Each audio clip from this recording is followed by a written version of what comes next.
All right. Hey everyone, can you hear me? There are only five of us on. If one of you would unmute yourself to say, "You bet I can hear you," and we can start with some questions. I can hear you. All Yep, righty. I can hear you. Well, good deal.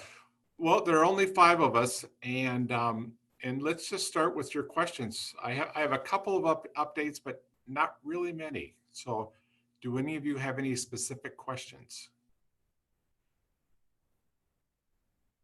And you can write them in chat if you want, or just might be easier just to unmute yourself and just to ask the question since there are only five of us.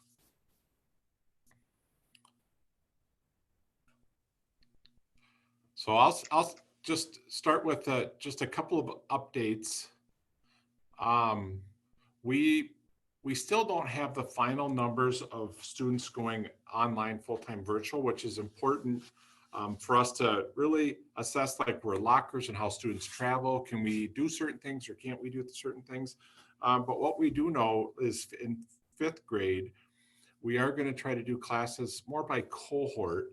And what that means is a student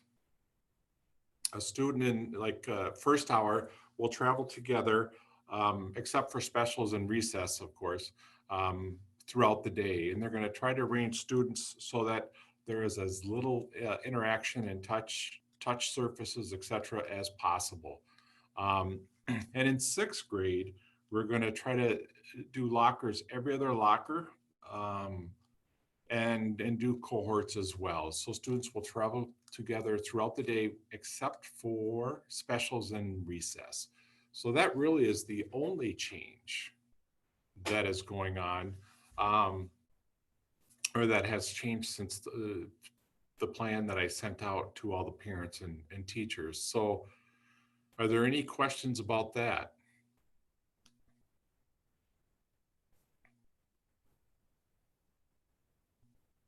So I see there's a couple, um, one, Mrs. Fergut's on for sure. So let me just talk about the lunch process because I know some people have asked about the lunch process. um, so so specifically for fifth grade, uh, at going to lunch, some students will be in music and some students will be in class. So those students will just walk through the seventh grade hallway and turn left into the commons by the high school gym. So they'll pass the first entrance to the foyer and go down to the far entrance, turn left, and lunch will be served from the snack bar. So we'll ask students to stand at least 3 feet apart out in line. They will get their lunch, and we will seat. We're trying to get enough tables for two per table, but we could be three per table, three students per table. So they will eat their lunch, and then when they're finished, they will leave immediately. They won't wait to be dismissed, and they will walk down the seventh grade hallway again to their locker to get their wall ball or football or coats or whatever, and then walk around to the wrestling room and um, gymnastics room to go outside to the recess area. And then they'll come in the same doors.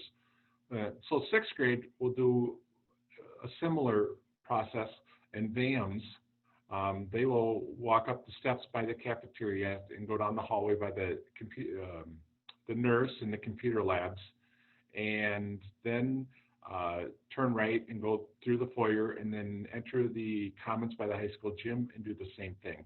And when they are dismissed, or they're not dismissed, when they leave, when they're finished, they will then return down the hallway by the computer labs and go down to their lockers and get their coat or their any wall ball or four square ball and then head outside to lunch. Then seventh and eighth grade is the exact same thing.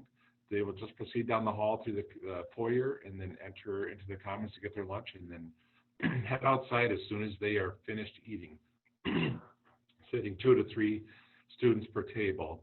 Um, so the one new thing that Mrs. Fergut will be the first to hear, and Darcy, as well as you guys, is we've been waiting for the state to tell us how we are going to do drills, fire drills, tornado drills, those kind of things. Um, so we will be putting a schedule together where basically one class does a drill facilitated by their teacher at a time. So it still will occur, but it will occur where we don't congregate all students together at one place at one time. So, so that is coming out. Um, are there any questions? I'll stop right there for a minute. Any questions that any of you have about school or what the day looks like? So Maya, you're brave enough to have your face on. Do you have any questions? Are you worried about anything or scared or nervous or who is that? I'm on a Chromebook, so your face is pretty small. It's hard to, I can read your name. Oh, you're muted. Can you unmute? There, There can you you go. hear me now? Yeah. What about the virtual part of all of this? Where is that kind of how is that gonna play out for the students? Can you say that again? The what? The virtual learning? Oh, so there are three discussions of virtual. This is some of the hard part of the communication because when we say virtual, it has different meanings. So let's just talk about the FAMS, the E2 students virtual, and they will be taught by one of their teachers, and they will talk through all of those details. Keep in mind, if a student really wants to participate in FIED or in music class or keyboarding or whatever we offer, they are more than welcome to come in person to participate in those classes. Okay. So, so last spring, our participation in engagement in some of the specials in BAMS in fifth grade and some of the lower levels and seventh and eighth grade weren't the best. And for BAMS, we are going to wait until I hear from the teachers saying students and parents are ready to start getting specials lessons. What I'm trying to prevent is kind of an overload on students, because then all the specials teachers will do is the children don't respond, they will just start to get Fs. Yeah. And Yeah. and you know, and an F means you're not learning and you're not trying, and it means a lot of things. And so we want to just do that. We want to wait until students and parents are settled in and ready, and then start it. Um, so so we will be doing it. When exactly, whether we wait until the first quarter or we jump into it sooner, we're flexible. It's just we want students to be ready for it. That's all. Okay. So We're um, gonna do that, so please be patient with us for getting in the groove as far as this is all gonna be new again, so I'm a little bit intimidated. yeah. So yeah, so I am getting a lot of emails of parents that it's probably my inability to lay out the very very concise directions of how things will happen. So like for technology pickup for virtual students, um, how it is working, and I haven't, there are paragraphs of narrative to make it to say what I need to say, but parents have to request the technology, and what we know so far is uh, through the survey, when parents requested technology because their child is virtual, we now have the parent request. We will not hand out a Chromebook without a parent request. So we only have 100 or so survey completions on almost 200 students, per double grade. Mhm. So 50 to almost 50% of the parents haven't responded. So what that means to us is I don't know if they're virtual or not for sure, and I don't know if they need a Chromebook or not. Right. So we're going to go into the first day of school with a lot of unknowns for a lot of families, so to speak, because I don't have the information, or we don't have the information. So you got some Okay. puppy love there, huh? Yeah. So Just being nosy. you got so on Monday the 31st of August from 2 p.m. to 6 p.m. we're just going to have a drive-up carry-out style Chromebook delivery. That if a parent requested a Chromebook um, for full-time virtual only, that's when they pick up the Chromebook. So I'm going to I or one of us will send an email out to those virtual families saying this in more detail. Okay. Um, so but again, we're still missing, uh, we could be missing a good chunk of percentage of parents and students going virtual, and we don't know it yet. So, Okay. so that. I just sent an email to the staff saying, let's hold on tight the first few days because with seventh and eighth grade, the A/B rotation, my intuition is telling me that about 30 to 40% of the parents either have not received the parent notes through Skyward through email, and we will just have a lot of students here on Tuesday, September 1st, because parents just haven't received any communication and they just believe it's the first day of school, and so they're sending their child to school. So they're not wrong. It's just going to be that first week of school is going to be interesting. So Yeah. so when let me respond to the first question. When the fifth grade kids change blocks throughout the day, will there be the same group of kids? So we're going to initially, when I met with teachers earlier and had some parent discussions, I really got the strong sense that we wanted to just not have cohorts where students change classes with different groups of kids throughout the day. But for fifth and sixth grade, we're gonna do cohorts. And what a cohort means is, so a student in Mr. Dean's first hour class will stay together for their core classes throughout the day. And even in passing time, the fifth grade teachers have worked it out where, like Mr. Dean's, the students will step out in the hallway, down the hallway by the restroom room, and then Mrs. Frizey's students will come over, Mrs. Fergut's students will go to Mrs. Frizey's room, and then Mrs. Hanson's students will come down the stairs to Mrs. Fergut's room, and then Mr. Dean's students will go to the other class, or however it works like that, so that we try to keep students, as many students at once out of the hallway. I have said the thing I don't want to see is have a student have us, intentionally or unintentionally trying to do something where all the students are together and then students aren't wearing masks or whatever. So, so we're trying to organize our day in each grade level with a process like that. And we're generally trying to stick to the rule. We're going to ask students to be 3 feet apart when they travel, and I don't think I tried to get a hold of Mr. Burkhalter, our superintendent, this morning to say, what is the final rule? Because it keeps changing. It was at 6 feet, and then there was a certain number of students per size classroom, and that all went away. And then it boiled down to, if you can't socially or physically distance, that's why we wear facial coverings, cloth facial coverings over our nose and mouth to mitigate the spread. So this rule, I don't know if it's medical or political anymore, but it changes all the time. And so I think that's where we're at right now. That's where we were at a week or so ago. I was going to call him this morning before our meeting, but he didn't answer. If that rule has changed, he's in all the meetings where the rules occur, get communicated, and then he gives those to us. So that's where we're at right now. Is Friday, September 18th still on? So, and this is a difficult one to answer. I believe Mr. Burkhalter, our district administrator, is going to take it to the school board tonight at 4 o'clock. So you can join in the Zoom meeting at 4 o'clock to hear this live, to recommend that we have school on the 18th and then that following Monday as well, the 21st, right now. And we are in the process of trying to decide where those 2 days.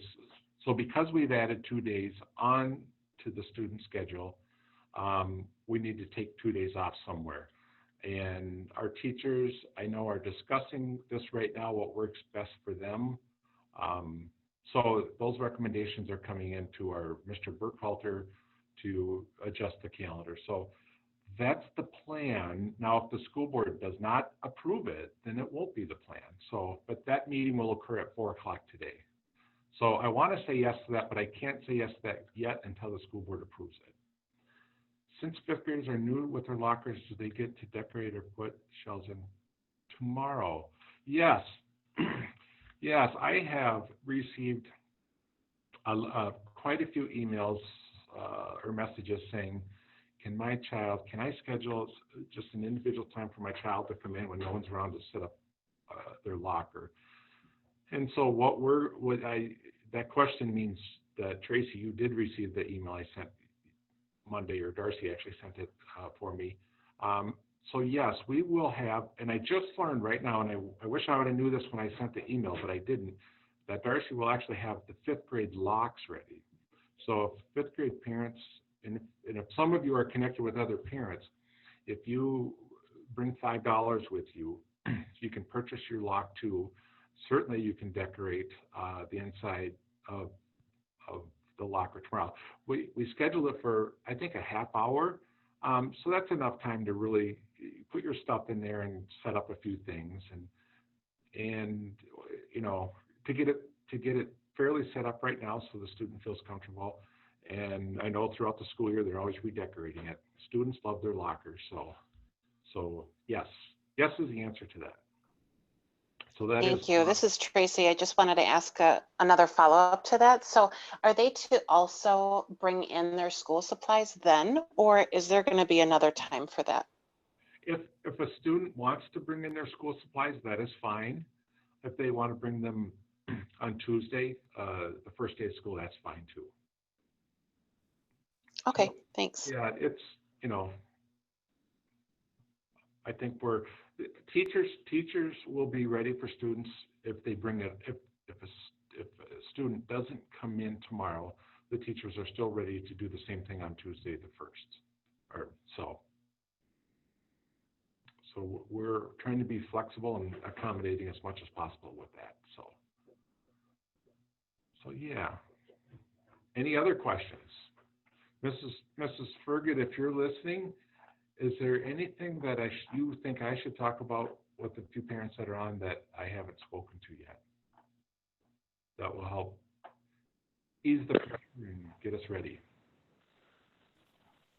This is Sarah Granger. I just had one clarification. So I was hoping to get some Chromebooks for my kids who are going to be doing the VAMs at home. And I was unsure, you had mentioned having filled out an application for the Chromebook ahead of time before we would pick it up on Monday. Was that correct, or do I just show up on Monday? So did you, Sarah, and for all parents, did you complete the survey saying that you needed a Chromebook? When you're saying the survey about whether we were preferring online or virtual or in person, that survey? The survey that was due August 16th. Okay. As a VAMS parent, I've had probably 4 or 5 surveys, so I'm just trying to keep everything straight. No, I do not think we said we had a device, and we have iPads for the kids, but after having some experience with it, I'm realizing that it's not the best platform to do some of these meetings on, that they're going to be on for a decent amount of time in a day. So if there was a Chromebook available, it probably would be more efficient for us when we're trying to do our at-home classes. Okay. So I'm making a note to myself.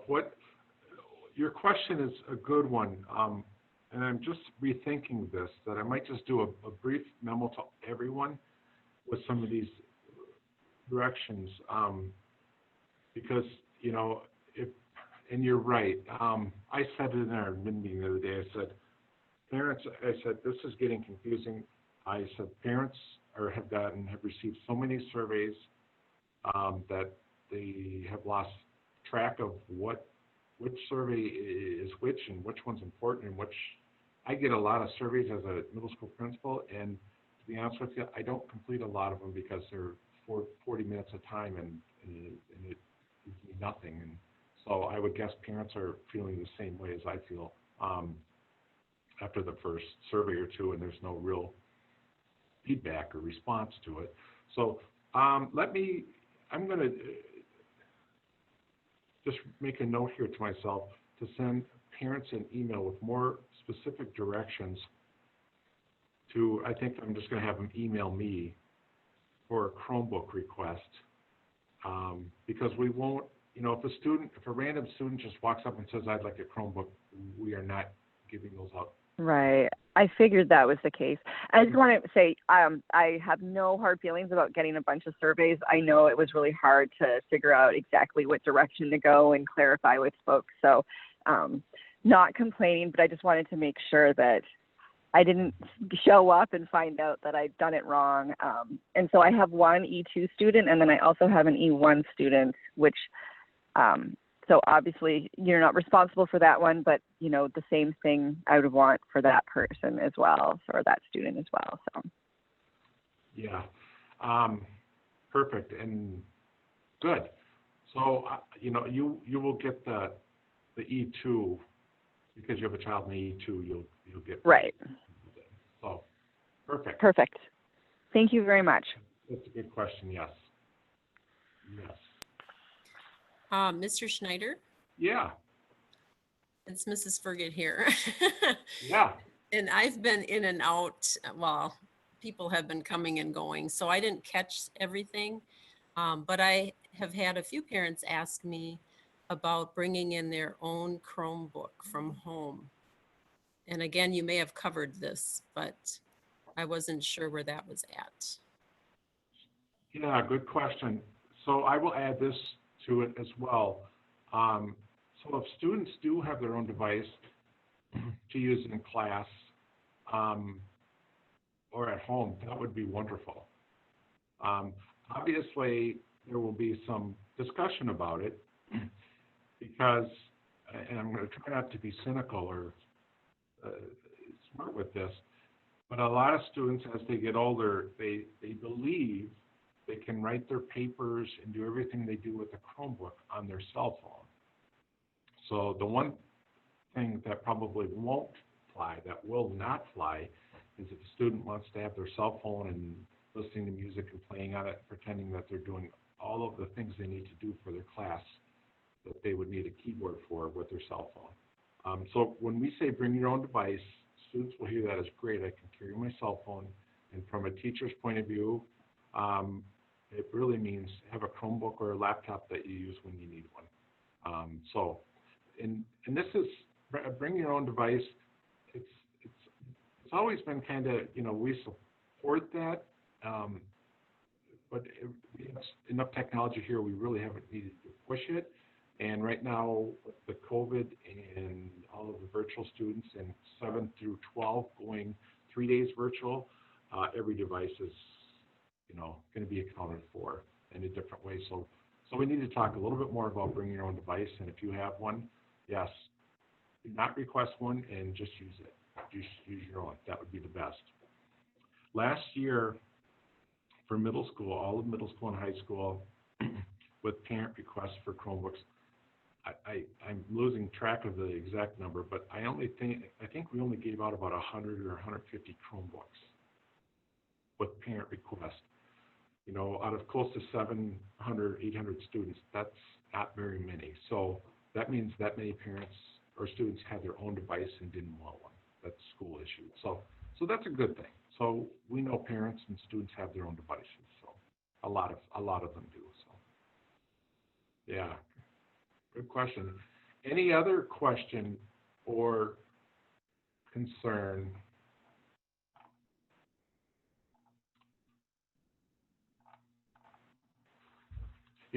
Just like I said, if you haven't tuned in, if you didn't tune in on last Thursdays, our hope is that two things, the two bigger hopes.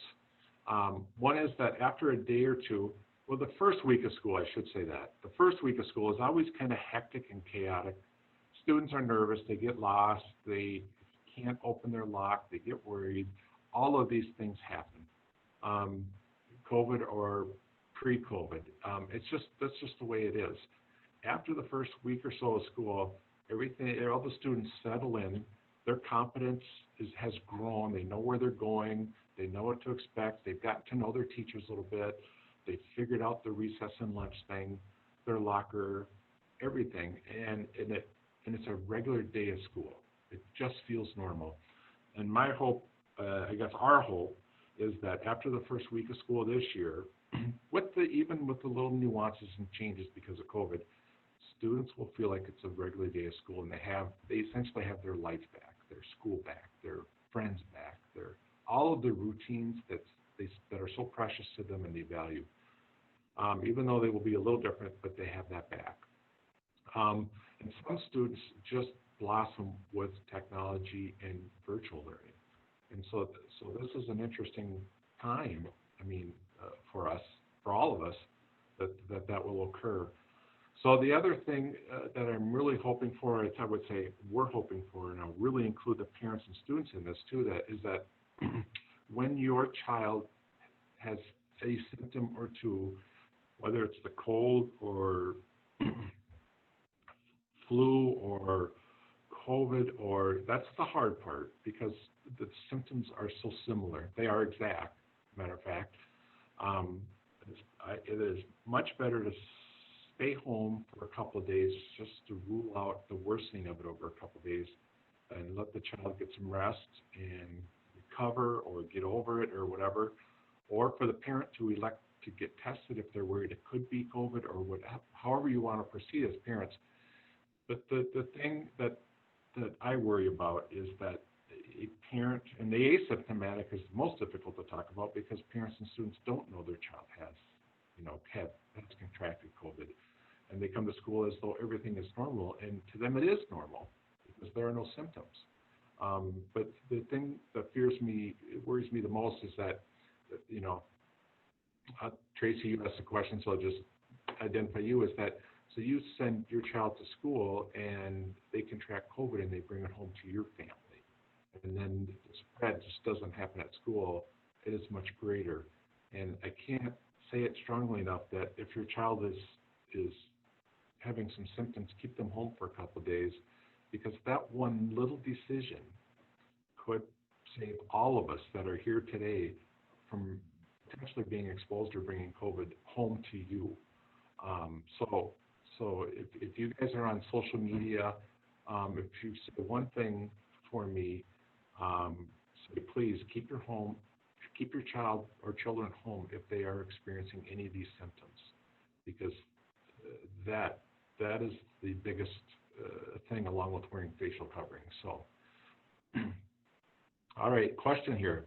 We have an HP laptop. If the school ends up closing, my children will do. Yeah, I'm the furthest thing from a technology person, but I would guess the answer is yes. If you can access the internet on your HP laptop, that's all a Chromebook does. A Chromebook has no storage or anything. It merely accesses the internet and then the programs that are on the internet. So I believe yes would be the answer, Stephanie. Is there a designated area for younger elementary students to wait for their older siblings? We have talked about that, and we don't. I've asked the question, how many students and who are they, and what are we talking about? So we can develop a little process so we can do that. And I haven't received any answers. If there's 3 students or 25, and the answer, hopefully, Sabrina, will be yes. And we don't have an answer, and probably it's Thursday, and my guess is we won't have an answer by the time Tuesday morning rolls around. So we'll just have to wait to see exactly how many students this is and what it looks like. And if there are 5 or 6, 7 students that keep their distance and kind of stay out in front of the building, I don't think it'll be an issue. But if there are like 30, some years there are 30 or 40 students, and it is a lot to manage, then it will be an issue. So I guess that's how I would answer that right now. We'll just have to wait and see what that is. But from our point of view, yes, we want to accommodate the younger siblings coming over to wait for older sibling or parent or however that works. Yes.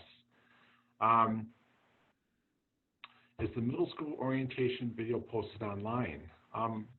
Hey, Darcy, are you listening right now, or are you away from your desk? Darcy was going to post that. Yes, John, I sent that out yesterday to the 5th grade parents. Awesome. Tracy, did you see Skyward Blast yesterday about 4 o'clock?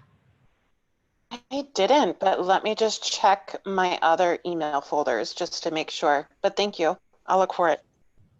Let me know if you don't, and I can email it directly to you.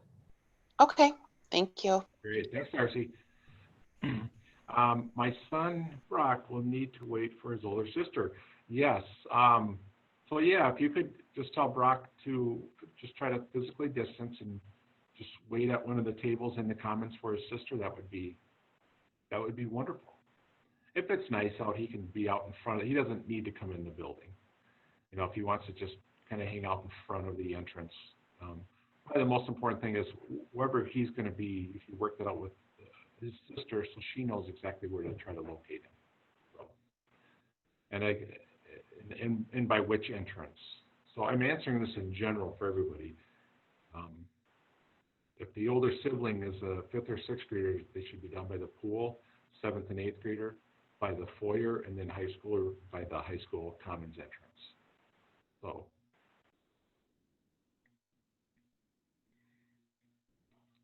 any other? So just one note about 7th and 8th grade specials, since that was a question about bands and I didn't finish answering that. Specials teachers, because we have an A-B rotation, they're here 2 days and virtual 3 days. Specials teachers, and this doesn't sound like quite the load that a classroom teacher has, but when you think about they have every student in the entire middle school and some high school students as well, it turns out to be probably a lot more students actually.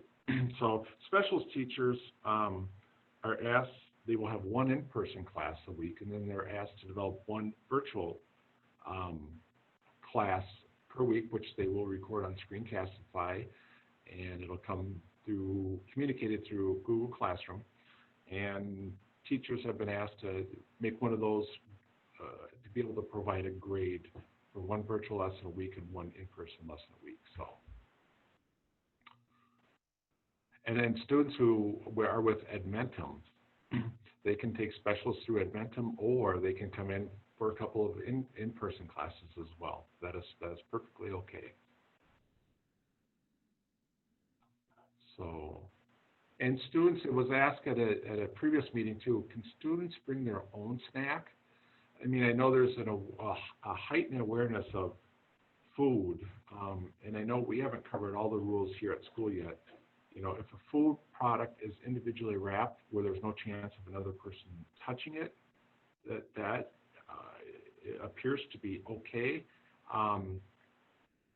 for the child. But if food is served in a way that a student has the opportunity to touch another piece of food, that can't happen. So snack and lunch for students will all be pre-wrapped in an individual meal for the student, so that there is no chance one student can touch another student's food, and as well for staff as well. So my daughter has a headache at school. No. Well, I shouldn't say just no straight, but most likely not. The nurse, I've been in many conversations with the nurse about symptoms, having a couple symptoms. In our staff meeting, you know, I didn't speak strongly to it, but, and maybe I should say this again, but if one student has a little sniffle or a little headache or whatever, I mean, we know in middle school this is pretty common. Parents, you know your child the best, so if your child does end up in the nurse and you say, no, my daughter has this, it's a regular thing, whatever, I mean, you know your children the best, and it's a common symptom or not, you know, with you know, allergies, or there are a lot of things that students have that are just recurring, and it has nothing to do with being sick. Just a regular cold or COVID or anything. So if your daughter has a headache and she is sent home from school, that is because the nurse has been persistent. The nurse has called you and you agree that you should come and get your daughter.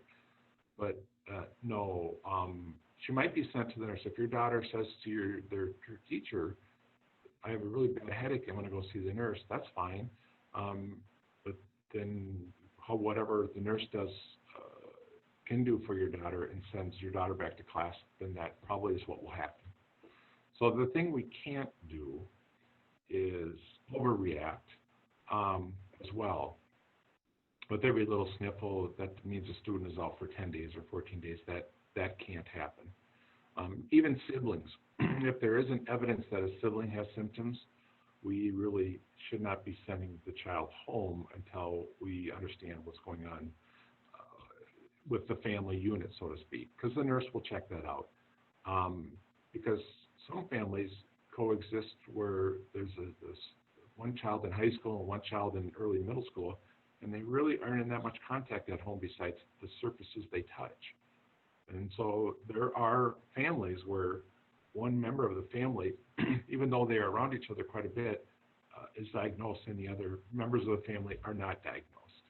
So hopefully I've answered your question in a little bit more. So, and if a child is sent home because of highly suspected COVID symptoms, there is a protocol that the child gets tested or recommended gets tested or waits for a few days to be free of symptoms and free of medicine for 48 or 72 hours. I'm not sure where that's at now. So a day or two, I'll just leave it at that, be vague. The nurse will tell you the exact details though. And so it does not mean that your child is sent home for 4 weeks or 8 weeks or goes virtual automatically. We have many students who are absent for a week or 14 days every year because of surgery or because of an illness. And we've never done a virtual learning program with them because of that. Teachers will work with your child and try to get them caught up just like pre-COVID days. So.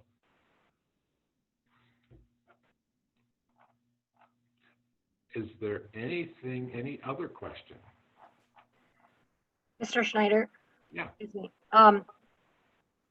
I was just wondering, and maybe you covered this in the first 10 minutes or so, but do the students, are they bringing the 7th and 8th grades, are they bringing their Chromebooks in and out of school for their virtual days and their home days, or all their school materials, or how is that going to work with?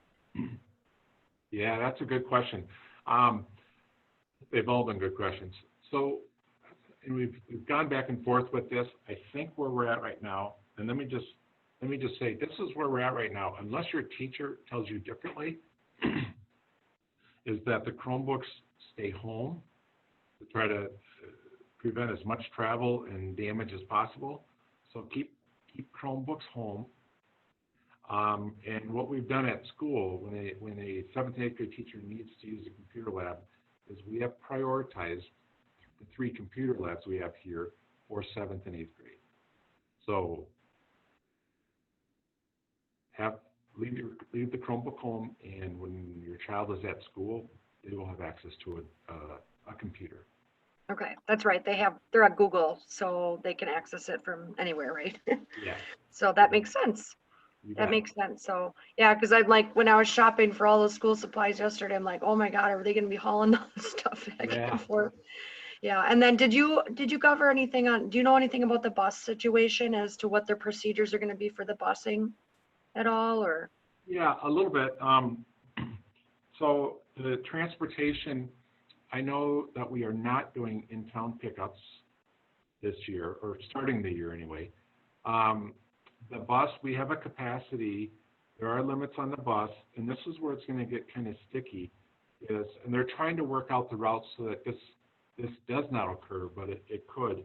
That potentially, if all the students in this, I don't know if it's ever happened, but I think we do have a scenario potentially if all of the students do ride the bus on that particular day or route, the bus may be too full, and what the bus drivers are going to do is either do a partial route and then come back and get the students. So And so we talked about this yesterday at admin, and I said communication is so important because parents depend on the bus to either pick their child up, especially when it gets to be winter, at 6:45, and they know that 5-minute window from 6:40 to 6:45 or 10-minute window that bus will be there. And my question was, it's not my question to solve, but my question for the admin team was, how do we communicate in the morning to those parents when a bus driver has to deliver the students here and then go back and get a child that they couldn't quite fit, or the rest of the route? And here, just wait one. Hey, Chris, I'll call you back, okay? Okay, no problem. So that'll ring for 5 minutes if I don't answer it. So, and the other way, if the bus is full on the PM route, then a few students might have to wait in school, and that's easier. We can call, we know who they are, and there won't be that many, and we can call Darcy or I or whomever can call the parents and say, your child will be home 30 minutes later, or whatever. So I'm not worried about the PM route. The inconvenience of the parent could be, that is a real issue. But, so I don't know what will happen with that. I think it's Randy Peterson's hope that the roster or the enrollment for that particular route will never be full, and this is never an issue. So Right. I'm just feeling like my bus is probably going to be full. So, So yeah, and we get on about 7 o'clock in the morning, give or take. And so they're not making the bus driver. Are you guys going to be having the bus drivers doing any of the screening or anything? Or are they going to be able to just do their job as normal? just as normal with Matt. Okay. We're gonna, I think students will be required to wear facial coverings, masks, Right. on the bus, along with the bus driver. Right. Other than that, and I guess I don't want Randy to get 300 worried emails or phone calls, but if you have a sense that your buses are really full and it's a concern, what I would do is call Randy and say, help me understand what happens if the bus is full. I mean, Yeah, no, I'm not really concerned at all. I'm just like, yeah, like I said, it is, timing is, kind of a concern, but no big deal. We'll make it work, right? yeah, as long as we all know kind of what to expect. I mean, if we know there's going to be a half-hour delay because of this situation, I think we can all accept that. But that communication, if you know your child gets dropped off at 4:10 every day, and all of a sudden it's 4:20, 4:25, and they're not home yet. I know it's a big issue because there are many evenings after school that Darcy and we're screwing around trying to figure out exactly, did the student get on the wrong bus? Were they supposed to go to Grandma and Grandpa's, but they went to a different Grandma and Grandpa? I don't know. All those scenarios that kind of happen, we have to quickly scurry to figure out to make sure that the child is safe and they're Right. there's always a good outcome. Guess one of the reasons you probably want your kids to have cell phones in some cases, Yeah. to keep track of them. It's always an okay. No, I think it'll be fine. I just, like I said, it was one of those things. I'm like, how are we gonna make sure? Yeah, if the kids, the morning might be kind of tricky, but Yeah. it's fine. And Whatever. our daughters were in athletics, and the coaches always about 20 minutes away from school, coming home from a game. The coaches would always make the athletes call or text their parents, and they can make sure they connect with them, and not just leave a message that we're 15 minutes, so they're here when the bus gets here. So if your child has a cell phone, that's something really good. That's good advice that you just gave. If your child has a cell phone and they're going to be late, make sure you tell your child, text me where you're at and that you're late, and this is why, the details of it, so you know what's going on as well. Right. A little less less pressure on the staff. So. Yeah. We'll So, still. okay. Well, I appreciate your input on that. Yeah, we'll still make calls and stuff, but just to make sure that communication's occurred. So. Sounds good. All righty. Any other questions? If there are no other questions, maybe let me ask you this question. If I send another short note to parents here today yet, what would you encourage me to put in there to clarify or to say more about, so it is pretty clear to parents?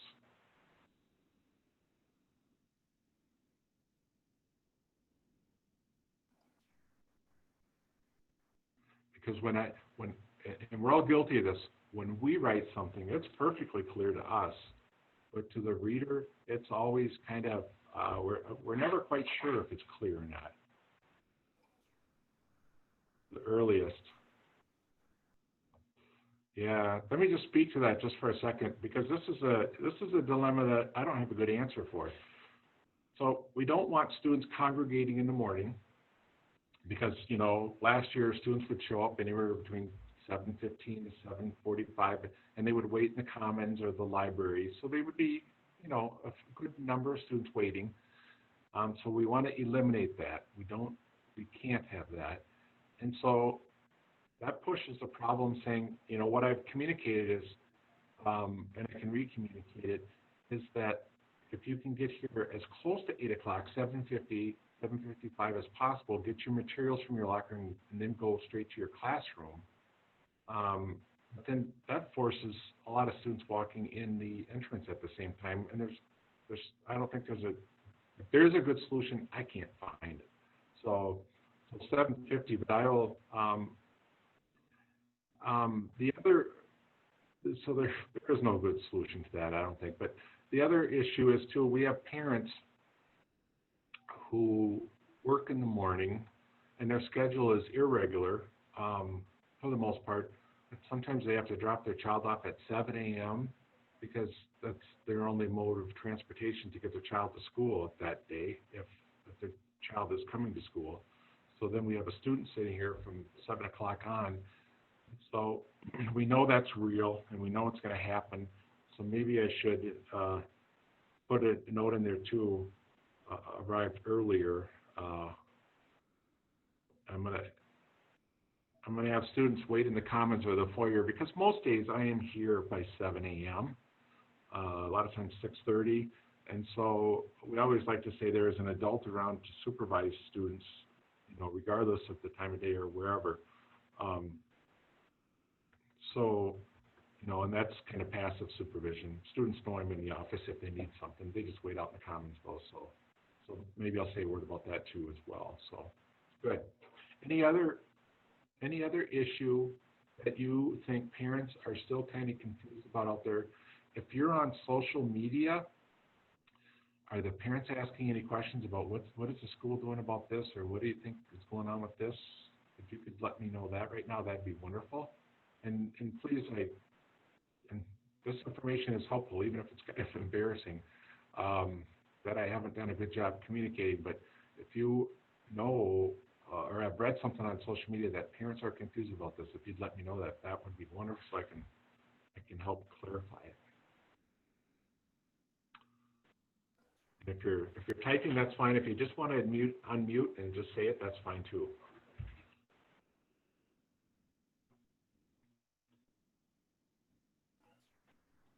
All right. I'm just thinking, if the parents just want to make sure they're positive with their students and making sure that they're not instilling fear in these kids, I guess, just preparing them and saying, what, we're going to make this all work, and it's going to take one day at a time. So at least that's my opinion on things. So yes, just communicating that, and like I said, try not to make my kids afraid of going to school or being like, well, what if, just we're going to encourage and support. You bet. Encourage them and prepare them in a way that's positive, and not just having them set up for potential failure. I will add that into the communication. Thank you for that. Yes. And I think it'll be helpful to have teachers. It mentioned in some of the communication that there'll be teachers around by the lockers, by the doors, to kind of help direct students, because since they didn't really get a lot of the whole, they didn't get to talk about it this past spring or summer, whenever they would have done that. I think it'll be helpful for your kids to know there's someone there to help. Don't get worried. Don't get concerned if you can't get your locker open. Someone will help you. You don't have to be scared. There's nothing to be scared of, And they'll give them the time to do that, I assume, right? Because there's my fifth grader's freaking out. She's like, oh, I'm going to be late for class. And I'm like, I'm sure they're going to be giving you some sort of, leniency on those things. So, which I know has always been the case. It's just, I think these kids are just in a little bit more of that concern. But like I said, Yeah, that's a fear every year, even when we have our little orientation in the spring, and whether or not fifth graders, this building and everything looks so massive to fifth graders. And I just wish sometimes you never wish to fast forward time because it's so valuable, but I wish I could just fast forward time a little bit to fifth graders, because by about the first month of school here, they have developed their confidence and they're walking around like they own the place. And then show them that little snapshot of them, and then go back to the first day so we can say, just relax, it'll all be good, it'll all be fine. So that's it's just a natural process, and you're both so right. It just takes a little time, and it's probably even fair to say as adults, when we choose to engage in something new, we have those same fears and anticipation, stress, and all that other good stuff too. So who knows? Maybe in the big scheme of things, it's a very, very normal and positive thing. So I expect these kids will probably be just as adaptive as we as adults are. So they be yeah, pretty probably more so. right. So we're probably creating more concern than they probably have. So Yeah, we've lived long enough and been, I don't know, I'll use the word hurt enough that our apprehension is a little more embedded than a student. right. Maybe being naive isn't such a bad thing. Yep, I hear you. All righty. If there is nothing else, I appreciate your thoughts and your comments very much. These little discussions have helped me, has helped the plan come into full. So as the best that we can do to get ready for our first day of school. So thank you very much. And the meeting this afternoon, if you didn't read it, I have to be at the school board meeting at 4 o'clock, so it's canceled. So thank you very much, and make sure you tell parents on social media if they've got questions or they're scared or frustrated or worried or whatever, tell them to email me. That is fine. And so I give out my cell phone number freely, and probably, I don't know how many of you have it, but a lot of people have my cell phone number. Or just tell them to call me. A lot of the emails have been questions that are just easier to have in a discussion rather than in a long-winded email. So tell parents to not feel like they're bothering me if they call my cell phone. That is perfectly fine. All right. So thanks everyone very much, and take care. Have a great weekend, and we'll see students on September